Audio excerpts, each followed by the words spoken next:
Сәлеметсіздер ме, құрметті қазылар алқасы және сайысқа қатысушылар. Мен Абдусаттаров Рамазан, Шымкент қаласы, Абай ауданы, номері 81 жалпы орта білім беретін мектептің оқушысымын. Ақында бір бала ғой айған тұлған жас дарындар конкурсы бойынша Мағжан Жұбаевқа арнаған арна өлеңдерімді сіздерге айтып кетсем. Солардың бірі Алаштың айбыны Асқар Мағжаны.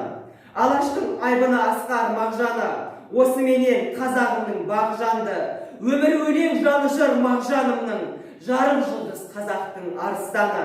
Өлең жырмен егізеткен әр күнін, әнге қосқан ерлігімен теңдігін, сөзі алтын, ізі өнеге Мағжанның, өлеңменен өрнектеген ғұмырын.